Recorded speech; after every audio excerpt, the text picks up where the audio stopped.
With a brand new console on the way, it is time to discuss the top 10 franchises that we want to see on the Xbox Scarlett, or the Xbox One 2, or the Xbox 2, or the Anaconda, or whatever they decide to call it. For now, Scarlett's still just a codename, so we really have no idea. Number 1, Halo. More like a 0.5, okay? We already know this game is coming. It is set to be a launch title at the end of 2020, Halo Infinite, and it is a welcome return. I think as long as there is an Xbox console, Master Chief should be on it, so welcome back, Chief.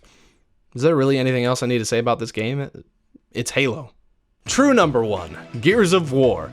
With Gears 5 dropping this year, I think it's safe to assume that we're going to see another Gears game at some point in the Scarlett's life cycle. The Scarlett is going to be backwards compatible, so you are going to see Gears 5, you're going to be able to play it on that console. But I still think we're going to get a Gears 6, because it is one of their biggest tentpole franchises, and unless the Scarlett's only going to be around a couple years, that means Gears is coming back, baby. Southern. I don't think they speak in Southern accents, I picture them that way. Okay, now we can get a little more speculative.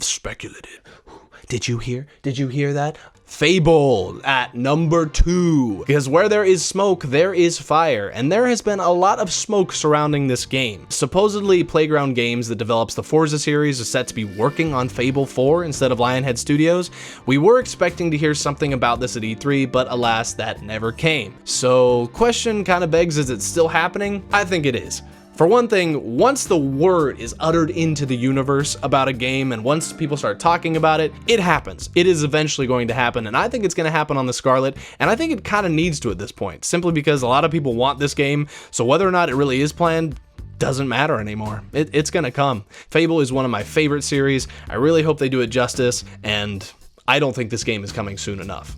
Number 3, Banjo-Kazooie, or Banjo-Kazooie, or I don't know, Banjo-Kazooie 3? That doesn't seem quite as exciting after Banjo-Tooie. We know that these two are coming to Smash Bros. Now, but we didn't get to hear anything about a new Banjo game, which a lot of us were expecting. With all these first-person shooters and open worlds, one thing I want more than anything is just some innocence, some creativeness, some carefree gaming. And what better game to bring that back than the Bird and the Bear themselves? Why was Nuts and Bolts the last Banjo game we got? A kart creator? It was still super fun, by the way.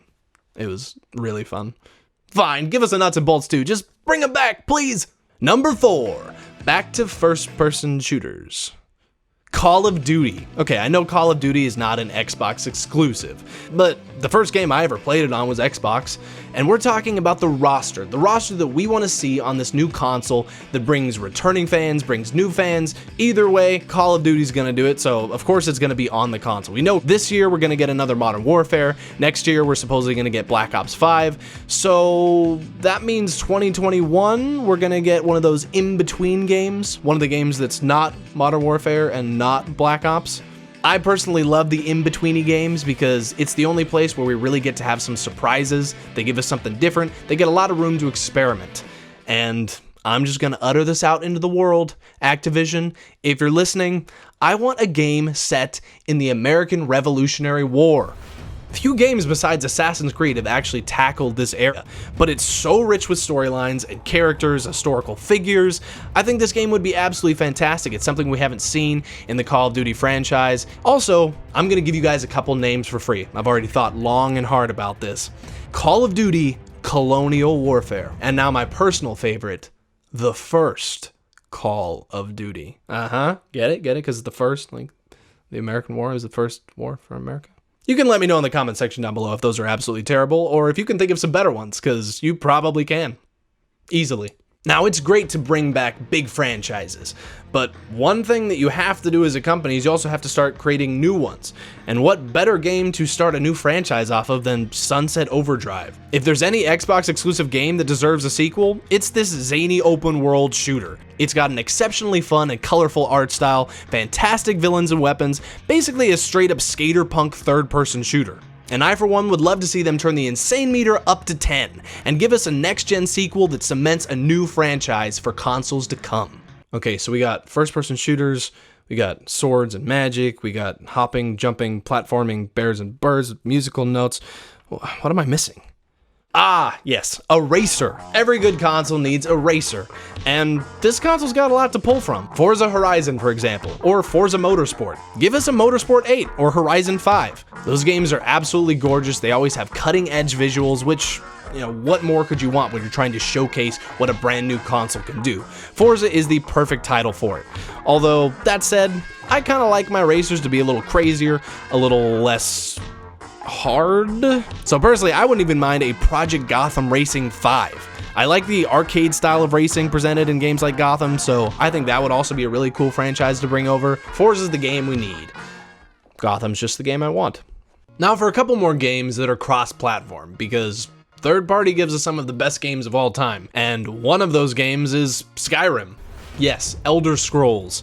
If you are not tired of closing Oblivion gates or summoning frost giants or attempting to ride dragons, then it is time to hop back into the Elder Scrolls. We know that 6 is coming eventually, and knowing Bethesda, that means real far out. So hopefully by the time it does come out, that means it's going to be the next gen console. So expect to see this on the Scarlett, expect to see it on PlayStation 5, and I for one cannot wait. What are they gonna add next? Conjuring dragons? Ooh, that'd be pretty sick. Get 'em, Blue Eyes! The Arkham Batman series is one of the best superhero game franchises ever made, so we're gonna get some iteration of that on the Scarlett. But I say a new game from Rocksteady or WB because there's so many things it could be. It could be a direct Arkham Knight sequel, or it could be an Arkham Origins prequel, or sequel to that, a prequel. With the way Arkham Knight ended, we could potentially be seeing a new Batman. That's not a spoiler, I'm just saying there's a lot of Robins out there. We could be getting a new Batman. Also, maybe they're gonna give us a Bat Family game. That would also be super cool. The Bat Family is such a diverse, cool cast of characters, it would be fun to see a game that highlighted all of them and all of their special abilities. Or maybe they could take what they've learned from the Arkham series and give us a superhero game based on another superhero. Give us Superman, give us Wonder Woman, give us The Flash, give us Aquaman. I personally would love a Flash game because I just want to see what the heck it would be like in game form to be running that fast. I know they've given us Flash in other series, but in a game that's solely centered around the Flash. Now, Rocksteady was rumored to be working on a Superman game, which would also be phenomenal. But what about this? What if we get both? We get Batman and Superman. We get Batman versus Superman, but set in the Arkham universe. You are never even a man. I think it sounds absolutely beautiful. Number 9, BioShock.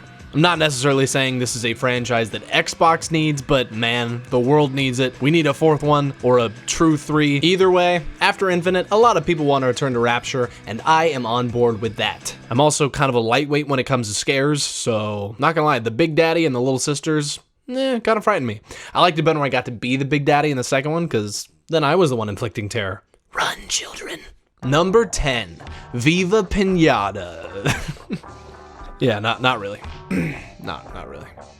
I do love that game, honestly. I really like that game. It's a good time waster, you know, it's a good real life simulator. I'd like to see it, but it's not a game that we need. Or do we? Okay, Left 4 Dead 3. Guys, we gotta have the 3rd one so that eventually we can have Left 4 Dead. Now, I know that Valve does not make 3s. They didn't give us a Half-Life 3, they didn't give us a Portal 3, we're probably not gonna get a Left 4 Dead 3, but we all really want it, and I feel like the Xbox needs this eventually. And if we're gonna get that eventually, what better console to give it to us on than this next generation 8K behemoth at 120 frames per second?